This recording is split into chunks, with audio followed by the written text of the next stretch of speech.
Welcome to Get the Balance Right, a podcast for creative entrepreneurs and firm owners looking to grow their business in a healthy, sustainable way. I'm your host, Heather Zeitzwolf. I'm a CPA and I serve this community with coaching and profit advising. Please join me as I talk with leaders in digital media, branding, advertising, design, marketing, and SEO.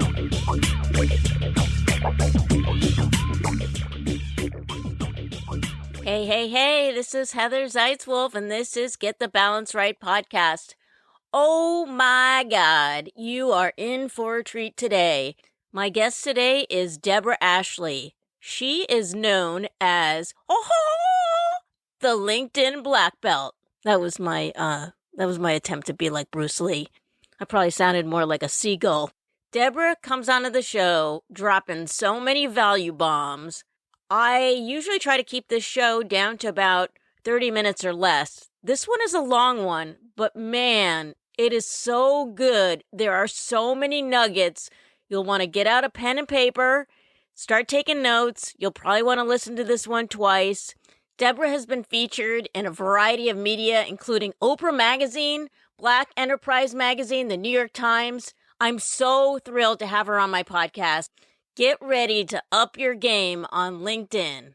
Deborrah, can you tell us a little bit about yourself and what is a LinkedIn Black Belt? Absolutely. Thanks so much for having me, Heather. I am excited to share this with your audience. I didn't give myself the name, the LinkedIn Black Belt. It was something that my LinkedIn audience gave me as well as my clients as I started to share content on LinkedIn, something that I thought was just simple information that most people would know, but they were blown away by it. They consider it like black belt level information. So that's how I got the name. Tell us just a little bit about what you do and what your services are. Yeah, so what I do is I help my clients, and obviously it's specific to LinkedIn, because when we think about an audience on LinkedIn, it's typically the business professionals and corporate leaders. I help them to market themselves on LinkedIn. They can get more clients and contracts and exposure, especially for when we think about your introverts and we think about your people of imposter syndrome. It's really about just creating content on the platform and being found by others. Originally, when LinkedIn came out, it seemed like it was almost like something where you put your resume up there and it was just for people to find you for job searches. But now it seems like it's really a kind of turned into a platform to generate leads in your business. Do you still use the resume tool? Is that still something that people should be updating in their LinkedIn profile? Well, here's the interesting thing. So yeah, before Microsoft bought LinkedIn, LinkedIn was only, or at least we only thought about LinkedIn for resumes and recruiters, and that was it. I think LinkedIn, when it first started, no one knew what to do with the platform, right? What they did is they just had that summary section, their bio section, and it became like another way of placing their resume. What we're doing now, nothing about it, even if you're job hunting, nothing about it should read or sound like a resume. It's about humanizing your brand. And even if you're doing B2B, B2C, anything else, about when I speak with even CEOs who are part of a brand, they don't buy from the brand, they buy from the leaders behind the brand. So it's about being that human person behind the brand. What are your values? What's your mission? What's your purpose? What do you love to do? What is your why especially? That's the type of thing that people want to hear about, and that what would make up on your summary area and your bio of your profile, versus just placing that resume on there. So if somebody is not looking for a job, if they're a business owner, can they just get rid of that whole resume section, or do you still recommend them keeping that? So technically there's not, people have created that resume section, but there's not really a resume section. So I would say if you're a business owner and you have that, it's called the About Us section, treat it like your landing page on your website. It's a place to sell yourself, but the thing to keep in mind, it's not really about you. So it's about what your customers are going through. It's about what that decision maker is going through. When you think about that, when we talk about pain points, when you think about that pain point, you're going to speak from that space. When I first started in the online space on LinkedIn, a lot of my customer base, if we've seen that movie, Hidden Figures, they're amazing at what they do, but they're just as brilliant at hiding all of their accomplishments and what they do. I help the Hidden Figures a lot because what they were afraid to do was talk about their accomplishments. And that's what people are looking for. We're looking for that social proof. We're looking to understand, why are you the solution in the market? Why are you the best choice for me? So we create that about section as a narrative. And my about section talked about when I first came online and I experienced imposter syndrome and I used to just lurk. So they saw my journey and they saw that I wasn't that person anymore. So they automatically started to gravitate towards me because they said, I want to do what you're doing. I know that I need to redo my LinkedIn page. I hadn't looked at it in a long time. And then because you were coming on, I looked at it again and I'm like, oh, yeah. Don't criticize mine on the air. I know that I'm going to need a lot of help. So maybe we can untangle that later together. So how do you promote yourself on LinkedIn? How would you recommend people do this? If you have always had a LinkedIn profile, which most people do, that's kind of like one of those things where people think they just need to have a profile up and they're set, which is not true at all, because especially when you start doing business online, first thing is people will Google your name, and LinkedIn's typically the first three because of the great CEO. So when they go to your profile and that profile reads like it's from 5 years ago, then you've kind of lost yourself. One of the things, obviously, update that profile to speak to what you're up to now. The thing is to make sure that you are getting an understanding of who those influences are for your market. It's not about necessarily, when we think about IG, you have, your Instagram influencers. These are people that your audience gravitate towards. So for me, as an example, and I think a lot of people share this, the Mark Cubans of the world, your Sarah Blakely's, Brene Brown. So you want to be able to make sure you understand who those people are. And you just kind of hang out on the platform, almost like if you were just attending a party that you didn't know anyone.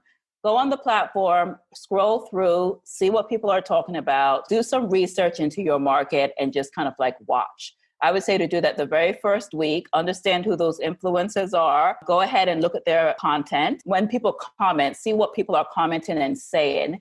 Then you're going to have an understanding of these are the solutions and these are the problems that they have. And if you're the solution, now by the next week, and I know it's easier said than done, but by the next week, you're going to start creating content that's going to start solving their problem. Oh, and this content, is this on LinkedIn or posting it somewhere else and then linking it to LinkedIn, or how does that work? You're posting it all on LinkedIn. So you can, you have different type of content. And here's the thing, when you're first starting out on LinkedIn, obviously no one's going to know who you are. So if you hear crickets, like if no one is commenting and no one's liking your post, don't worry about it. You have to keep on going. Give yourself a solid 30 to 60 days of content. Just like if you post on Facebook or Instagram, you're sharing not the post that you're sharing on Facebook or Instagram, but you're sharing the same type of format where you start with a very intriguing title that's going to grab their attention. And then you can do like a number of posts. Here are the top 3 ways to, say if you're a CPA, here are the top 3 ways to make sure that you're not overpaying on your taxes this year. And just list 3, and then that kind of closes it out. Now you can, if you want to do it for the rest of the week, now you can do like a short video of one day on Tuesday, you're going to do tip number 1, and you're going to expound on that. Wednesday, you're going to do tip number 2, and then the number 3, and on Friday, you're going to just wrap everything up. So that's an easy way to put out content. It's really simple. I know it sounds like it's not, but it's super simple. But the goal with LinkedIn, you just have to be very consistent with what you're putting out, because you may have 1 or 2 people who will start to watch you, especially if your topic is extremely important to them and extremely relevant. So you can't just show up one week and then the next week you disappear, because now you have people waiting to hear from you. The top thing to do is the content. What about repurposing some, like an article that you saw that might be relevant towards your audience? Would you say that it's okay to share that link? So I think as long as you do that in moderation, I think the biggest thing, especially when we talk about LinkedIn, you want to position yourself as an expert and a resource on that platform. Because if we think about, anything in life, we always want to work with the person who's the expert versus the person who is just dabbling in it. Say even once a week, you can share a piece of content that someone else had written. What I would suggest you do, when you go onto LinkedIn on your homepage, they're going to show you some topics that are trending right now with the audience. You can pull something from that, but when you, and we call it curated content, right? So when you pull a piece of curated content and you share it, I would still have, these are my top 3 takeaways, because when you think about your audience, maybe they're too busy to dig into the article. However, if you share from your point of view, these are my top 3 takeaways, and this article did X, Y, and Z for me, and this is why you should read it too. Now you're still the expert. What about, it seems like a lot of people, including myself, are doing things wrong on LinkedIn. You touched on some of those, but what are some other things that you look at people's pages and you're like, oh my goodness, they need to change this? All right. So we know the first thing, obviously, is profile area. Speaking in the third person, Heather is a top podcast host, and Heather is a CPA, and Heather is this and that. Leave any of that formality out. Leave in that bio about section completely blank is not helpful either. Another thing that people are not necessarily, they don't understand how to do it the right way, but they have that entire real estate area on top. LinkedIn, when you typically set up your profile, you have that blue default banner. Change that out immediately and make it relevant to tell the story of who you are and what you do. So that's the profile area. The second area is now when we come to the content, what they're doing is they're taking content from, say, Facebook or their Instagram, and they're just automatically just putting it onto LinkedIn when your audience thinks differently. So LinkedIn has its own language. So now you have to understand what is the language that, and it's not even the language that LinkedIn speaks, what is the language that your audience speaks? And now, in order to be relevant to them, you have to speak their language in order for them to want to follow you and be relevant to them. Another thing that I've noticed that kind of makes me cringe, LinkedIn has, up to probably a year and a half ago, hashtags has been pretty popular on LinkedIn. That's a way to not only track your own content, but that's a way for people to follow you and track your content. But I see people using 10 and 15 and 30 different hashtags, just like you would on Instagram. So those are like, kind of like your no-nos that I see people doing. Lastly, would be tagging a bunch of people. One way to tag someone, because typically when you tag people, and we already know that this is happening, it's a way to get someone to take a look at your content and you think you're going to start getting more engagement. But it's not only annoying to the person that you tag, but it's obvious that it's a desperate move. One way you can tag someone, say if you share that article from what we talked about last time, if you share an article and it's let's think a relevant author, if it's from Brene Brown and Brene is on the platform, you can say, I read this fascinating article from, and then tag Brene Brown. You may get lucky and she may see it and like your comment, and before long you're viral, right? You can get in front of her audience. But I wouldn't, it happened with Ariana Huffington and so on before, which is amazing. But I would not tag a bunch of people. First of all, it's not personal. It's not personalized. They feel like you're just tagging them in order to get engagement, but just tag 1 or 2 people and make it relevant to them. I didn't even realize you could tag anyone if they weren't connected with you. So you can actually just tag somebody that's on LinkedIn? Yeah. I spoke at a conference in February. This is when, of course, we were allowed to play outside, right? Sarah Blakely was the keynote. I did a wrap up of the conference, and a lot of the people there were my ideal clients, my ideal audience. So I wanted to make sure that I was still in front of them. I tagged Sarah on a quote she did. She didn't like it or anything. But it was a 5,000 person conference. The person who organized it, who's like a founder in the VC world, he actually liked it and shared it to his page. That was amazing. So you just want to kind of like take chances. Like I said, you don't tag a bunch of people, but tag someone who's relevant to your audience, and you'll get more people who are engaged with that. Hey there, this is Heather. Besides being a podcast host, I'm also a CPA and profit advisor. I help creative agencies grow in a sustainable manner. Right now, I'm offering a complimentary healthcare check of your business. So if you go down to the show notes, you'll see a link and you can sign up. All right, now back to the show.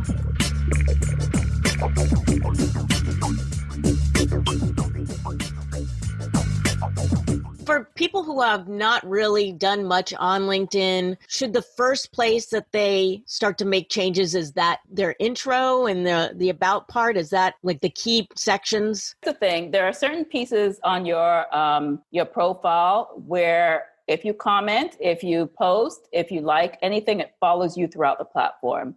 So the big places that you want to make changes almost immediately would be your banner image, your headline, because your headline will, when you comment, it follows you everywhere. Your profile picture will be super important. When you think about your profile picture, you just want to, obviously you're going to look professional. You don't have to be stuffy or anything, but something you would wear if you went to a networking meeting. Of course, now we don't do that, but in person, if back in the days. But you want to make sure that your face is 60% of that circle, because people they're connecting with your eyes and your smile and your face. If you have a full shot, or if you have a photo that's, your typical headshot that's kind of like from your chest up, it's way too wide. You want people to kind of connect with who you are. And those are going to be the most important areas. Now, if you have more time, now you want to go into your profile area. And I always say to start off with a very specific statement or a stat that makes sense to your market. You only get about 2 lines for people to pay attention. If they come to your profile, when they see your about section, only the first 2 lines show. They have to press see more in order to see the rest. So the most important rule is make sure that first sentence brings them to the second sentence. And that's all you need to worry about. I'm so glad you told me that. I really need to rework my page. It's a lot. I teach these workshops on how to do a overhaul for your profile.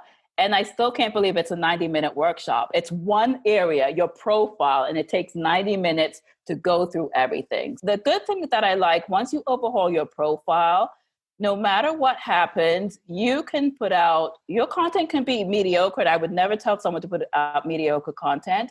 But if your content somehow grabs their attention and they go to your profile and that's relevant to them, they'll reach out to you. The great thing about LinkedIn, when people reach out to you, they're like almost ready to go. They don't reach out to you to just chat.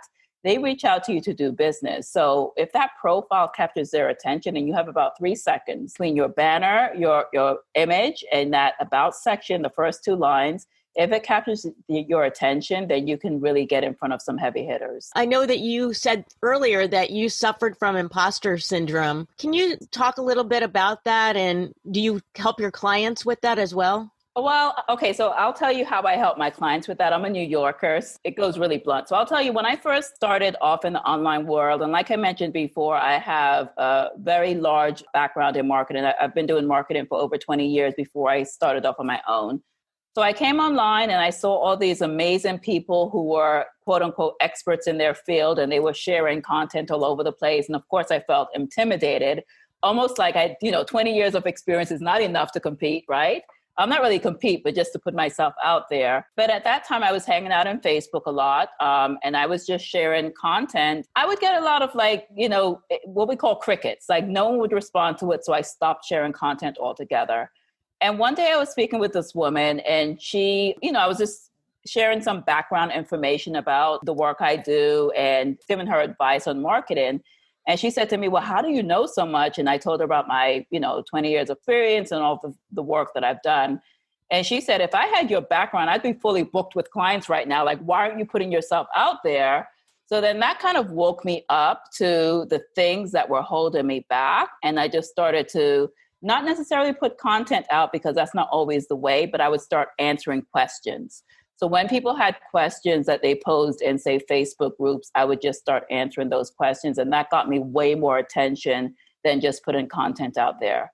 So fast forward, because everyone seems to have different levels of how they experience imposter syndrome. This is when Facebook Live started to get really popular. And one thing about me, I don't really like public speaking. That's always been me as a person. I wanted to do Facebook Live, and I knew that people would connect with me over Facebook Live, but I'm kind of like an introvert, and you would never know now because I'm really talking a lot.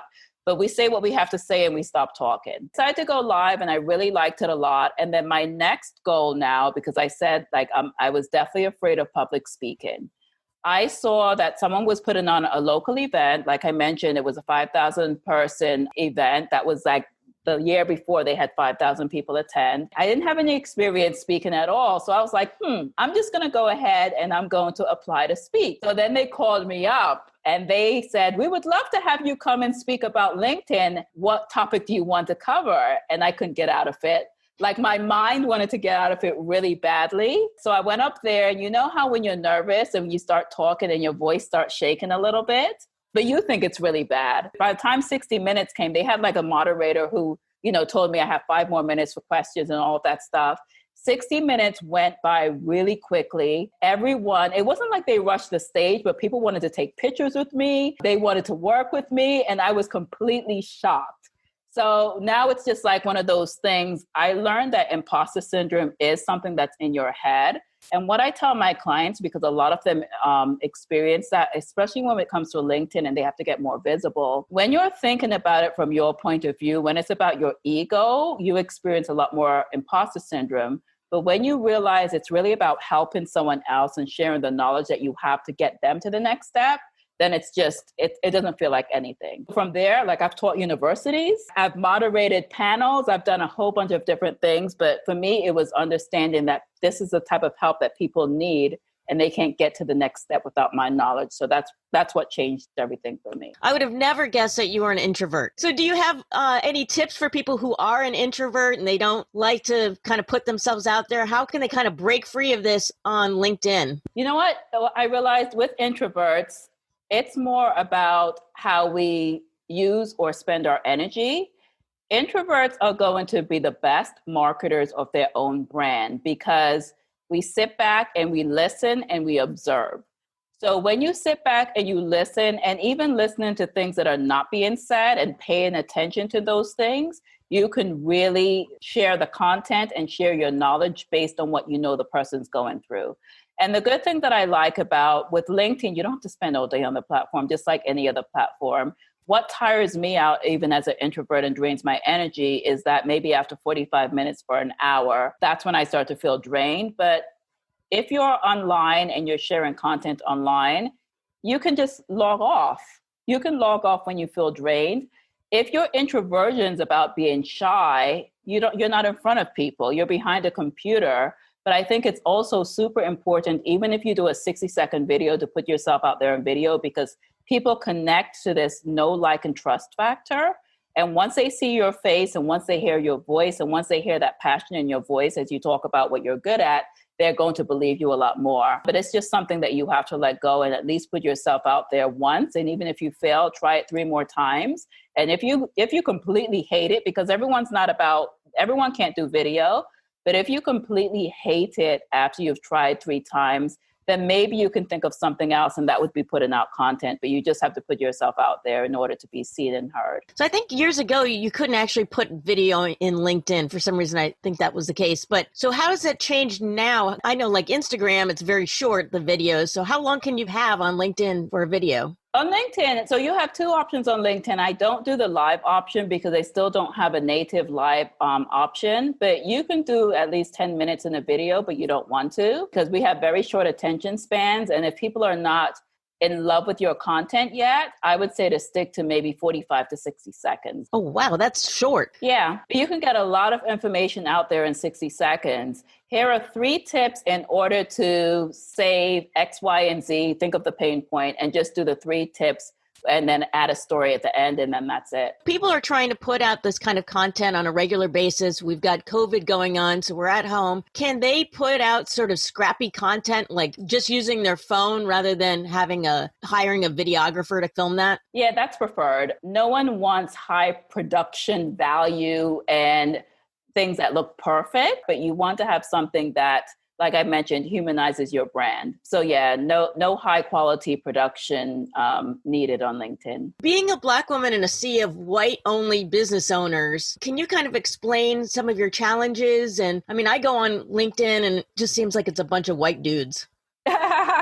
Yes, that is an interesting thing. First got online, I didn't notice it or I didn't pay attention as much until, and the funny thing, I think more white women called attention to that for me, made me aware of things that were going on. I've had a few challenges, and like you said, it's mostly with white men. When I put something out, like last year, I think it was Serena, Nike created this uniform for her, and the US Open had a problem with the uniform they created. And the conversations I typically have are around how to position yourself as an authority in your space.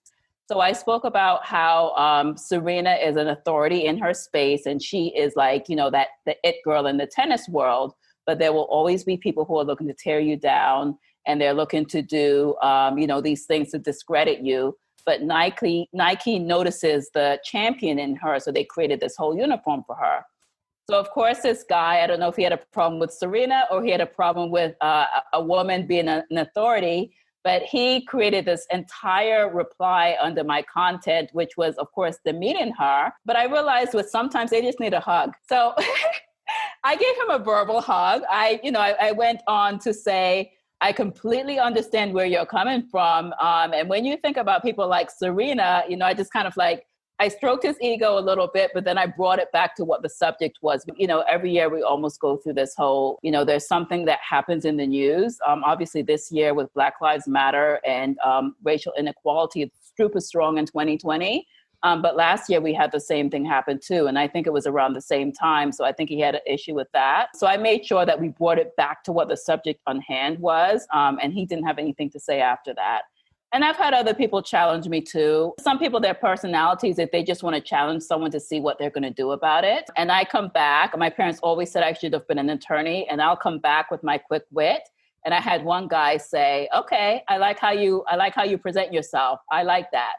So I knew what he was trying to do. So that's the most, I haven't had any very serious issues on the platform, but I have seen other Black women who have had serious issues, especially ones that speak out against racism. But we're used to it. It's something that happens. We're used to it. So if you're promoting yourself as a business on LinkedIn, do you feel like it's okay to kind of dip your toe into politics? So much stuff is intertwined, becomes political when wasn't political to begin with. But what are your thoughts on, do you draw the line somewhere when you're posting on LinkedIn versus maybe your Facebook to your friends? So when I share on, and it doesn't matter what platform, so politics could mean a few different things. So when I share on LinkedIn, I definitely touch on the diversity issues, because as a way to humanize my brand, I'm still a Black woman, a woman that goes through specific things. And I want my audience to understand that, because here's the thing, they're connecting with me as a person, as a businesswoman, but then they almost forget, I'm still this Black woman that I have experienced things.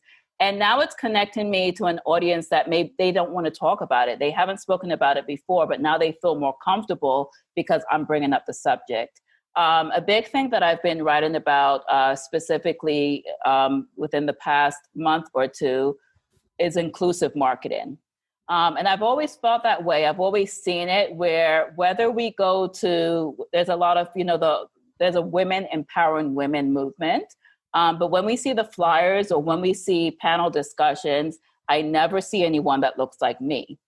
So those are the type of things that I always speak about. I even mentioned where I was going to hire a company. I was looking for a specific company to help with a personal development thing I wanted to strengthen. And someone recommended two companies. I went to their website, I took a look at their social media, and no one looked like me.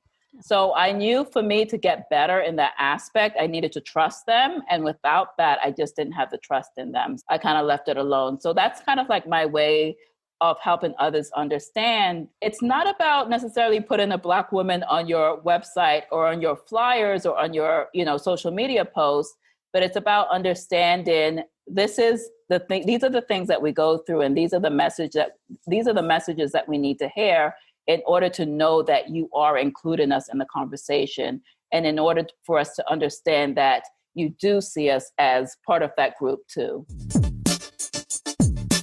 Hey there, this is Heather. I hope you're enjoying the podcast. And if you are, if you wouldn't mind, please hit the subscribe button now. That way you'll never miss an episode. All right, now back to the podcast.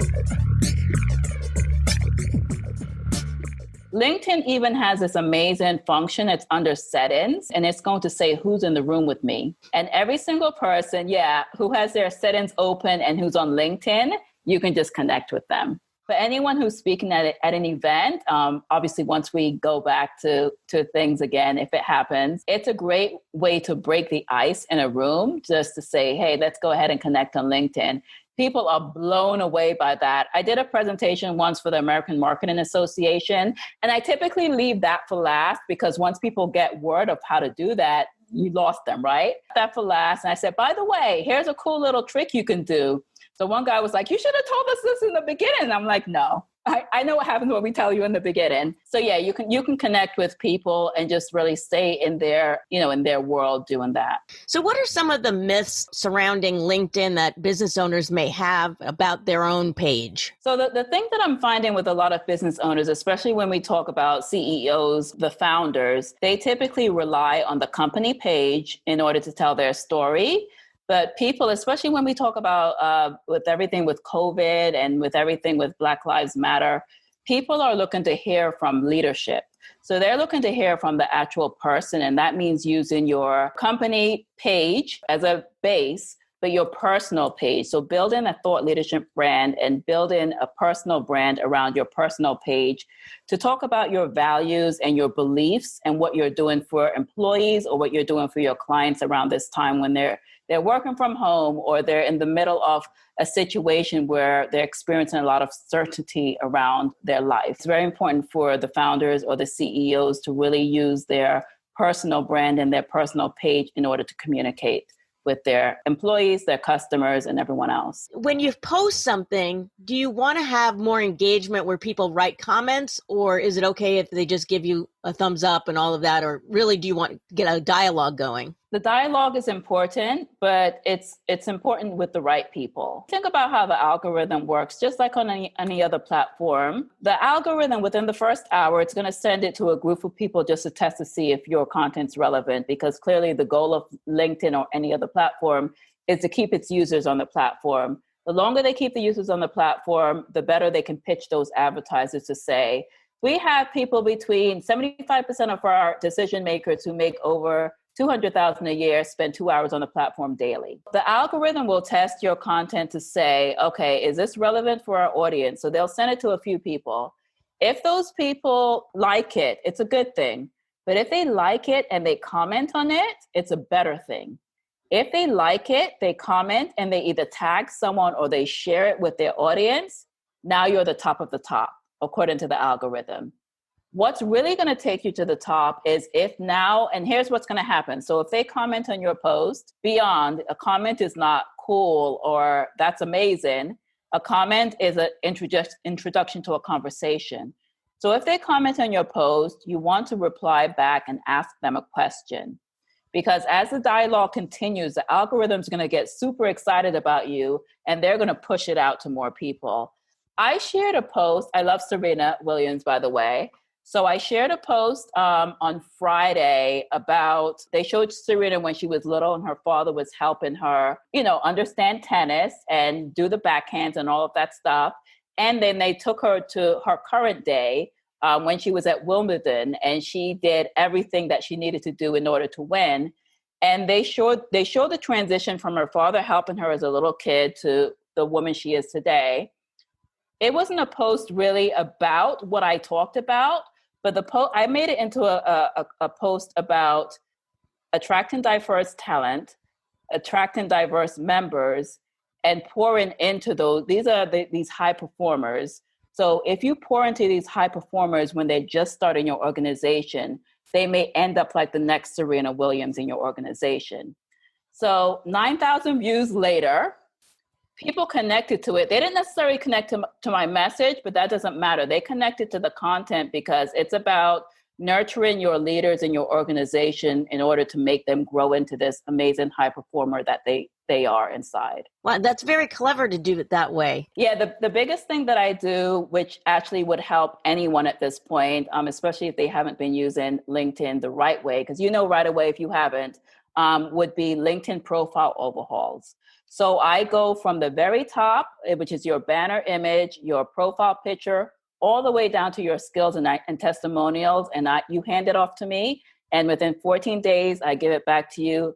And it's the way that you want to communicate your message and your values and how you want to present yourself on the platform. Another thing that I help my clients with is to put out the right type of content that's going to speak to their audience in the way that they want to deliver it. I think a lot of people, they hesitate to put content out on LinkedIn because they don't know what to say. Sometimes they don't put anything out at all because they wonder if they're going to be criticized for what they do. But I have done, last year alone, I did 800 assessments of leaders' profiles and their presence. And I already know what's going to work for their audience. So that's just something else I help with. Do they have you write posts, or do they send you the information and you kind of change it to make it look better? Or how does that work? So what I do is we think about your content on a monthly basis.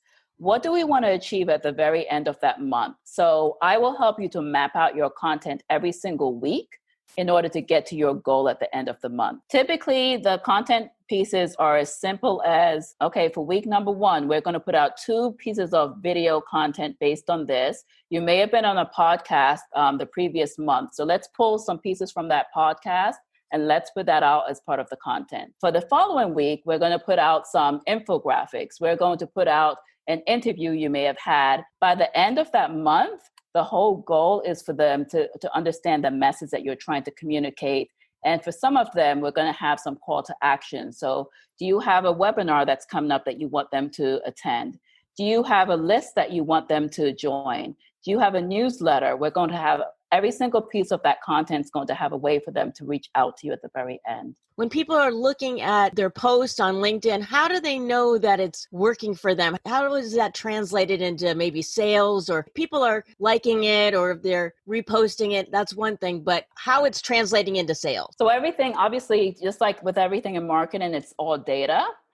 The great thing about LinkedIn, there is a piece right below your post where you see the likes and you see the comments. You're going to see how many people viewed my post. All you have to do, and this is kind of like a way to translate content and convert it into calls, you can see what companies the people work at that viewed your post. You can see the titles of those people and you can see the state they're in. And then this is something else I teach my clients too. Now you can do a search based on who is in your first connections and your second connections. For example, if it's Coca-Cola, New York City executive director, we're going to look up who are the executive directors in New York City at Coca-Cola. More than likely, they've been viewing your post. I help my clients do this for a 7-day period of time. So if we start to see the same people kind of viewing the post, that means you have what we call like a warm audience. And now it's about reaching out to them and starting conversations and inviting them to whether it's a call, webinar, or something that's going to help them to get to the next step. So it doesn't automatically just translate unless you are very known on the platform. Sometimes you got to go in there and do the work too. I see. So this is like an ongoing thing where you're really maintaining this relationship that you have with the person that you may or may not even know that they're looking at your content unless you kind of drill down and look into these things. Absolutely. And, one of the tips that I always give my clients, especially if they want to kind of stand out as an authority or a thought leader in their space, is to do as many interviews as they can. And this includes panel discussions. Nowadays we have these virtual conferences and panels, and you have access to your audience. You can now reach out to those people on LinkedIn and just maintain conversations with them and maintain the relationships. But that's all you're going to do. You're just going to connect with them on LinkedIn, and you're going to start putting out content that's going to help them solve their problem. I do this whole 30-day cadence. So after maybe the first 7 days, now you can reach out to them and start to have conversation. And eventually it's going to lead to a phone call. But the whole goal of LinkedIn is not to keep everyone on the platform.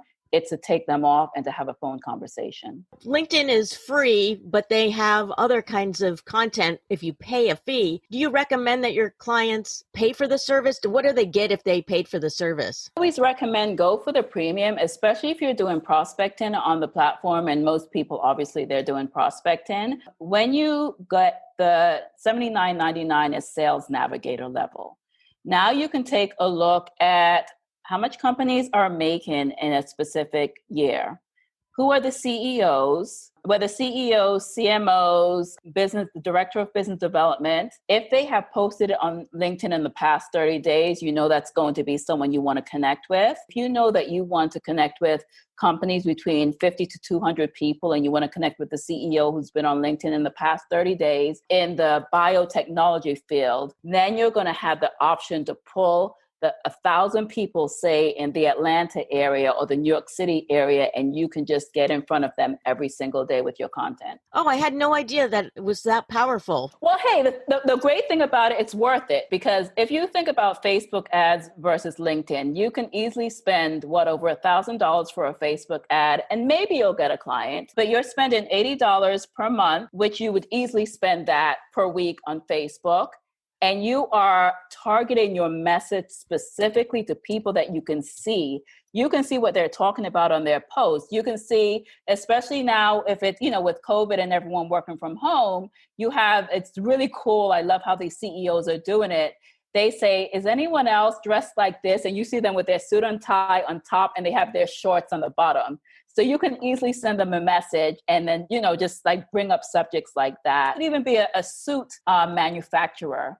Now that this CEO is only wearing his blazer and his tie and nothing on the bottom, you can easily start a conversation about that with him. Just to wrap things up, how can people find you and learn more and connect with you? The best way to find me on LinkedIn, as we spoke about hashtags, I have my own hashtag. If they do hashtag the LinkedIn Blackbelt, they can find me there.